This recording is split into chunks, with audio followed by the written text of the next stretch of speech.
Hey guys, in this video we are going to talk about how to create your board covers. Before we get into the actual tutorial, I just wanted to show you an example of my boards and also Natalie Bacon's boards. Natalie is a blogger friend of mine and she does not use custom designed board covers. She just uses images that she pins. And I just wanted to show you hers as well because I think they look really awesome. And honestly, I will probably follow suit as well the next time Pinterest changes the board covers. It's very time consuming and there really isn't any proven benefit at all that anyone has ever been able to detect on whether it actually helps boost your account or anything like that. So I just want to give you an example of hers as well, just as a different strategy. But let's dive into the tutorial and then I'll show you how to upload or change your board cover. You want to go to canva.com and we will dive a little bit deeper into Canva in the tutorial on how to create pins. This is going to be kind of a quick crash course on how to create a board cover. You want to click on use custom dimensions over here. Remember that these dimensions are listed in the written format because they do change pretty often, so I'm not going to discuss that in the video itself in case those change. But you want to click design and then you're going to be brought to the Canva designer. Now I have a lot of uploads already just because I've been using Canva for a long time. So if you've been using it already, you can use images that you already have in here to create your board covers. If not, another option is to use the search feature, and I'm going to create a travel cover for this example. So I'm going to type in travel and I'm going to see what free images show up. Canva has free images as well as paid. So you'll see it says free and then some of them say $1 USD, or that's what mine says anyway because I'm in America. But I'm going to use this image right here of this plane wing. I think it's a pretty neat image. I'm going to just stretch it out, put it where I want it. So then I'm going to click over here to text on the left hand side and I'm going to add a heading and I'm just going to type in travel and I'm going to click it and enlarge it using the size up here, make it a little bit bigger. This right here is plenty good enough for a board cover because the sky up here has so much room. I could put the word travel up here. Keep in mind that your board covers are going to display differently on different platforms. So if you put a word up here or down here, it might not necessarily show properly. I try to usually keep them actually towards the middle, but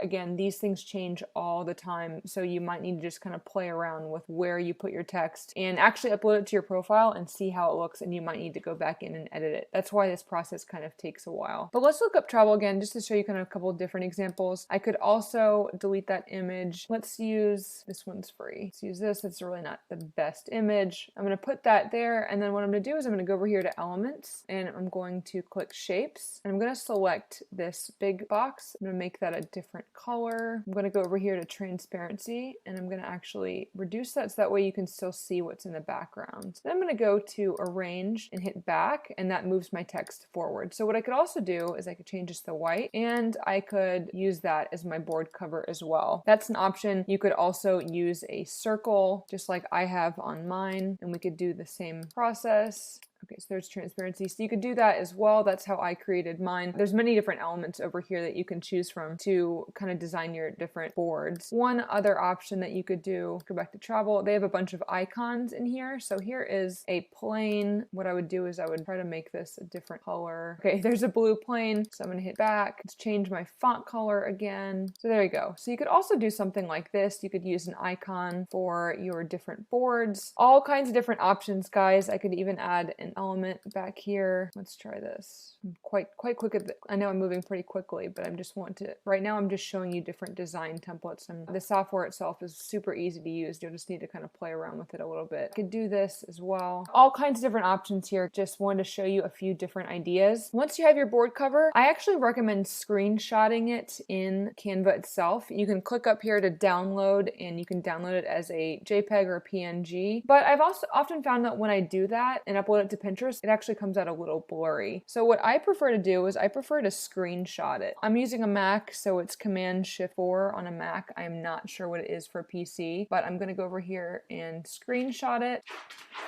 And that's going to turn up on my desktop. So I'm going to go back to Pinterest and I'm going to upload this pin. Drag and drop it over here, and I'm going to actually add my website. You want to always make sure you do link something. What I recommend actually doing here is that if you did have a post related to travel that you wanted to add, or even a category page, you can do that. I'm going to just link my main blog because I don't actually have a travel board, but I'm going to link my main website and I'm going to add a description. So I'm just going to say travel tips tips from Create and Go. Just something super basic. You don't need a long description for this. Remember, it's just a board cover. You didn't create this pin to get maximum repins or anything like that. So I'm going to click done, and then I'm going to select a board, put this in my weight loss board. I'll have to remember to delete that later. Now that it's saved, I'm going to hit, you can see it, but we actually want to go visit our board and change the board cover. So I'm going to go back to my profile. I'm going to click on the board that I just added the pin to and click the edit icon, and I'm going to, right next to cover in the description, I can hit change, and then as you see, that's my selected board cover. So what you can do is you can move through different pins, and if you're not going to do board covers, you can just move through your different pins and select a photo that looks good, or you can find your pin that you just created. Okay, I had to actually move that pin over to a different board. For some reason it wasn't showing up. It might have been because I had board sections, but I moved it to a different board and now it's working. So I'm going to click change, and now the most recent pin that I pinned is showing up. So I'm going to hit save changes, and that will save the board cover on my profile. Sometimes you have to refresh it to make it display, and there it is. There's my new board cover. So guys, that is in a nutshell how to create a board cover.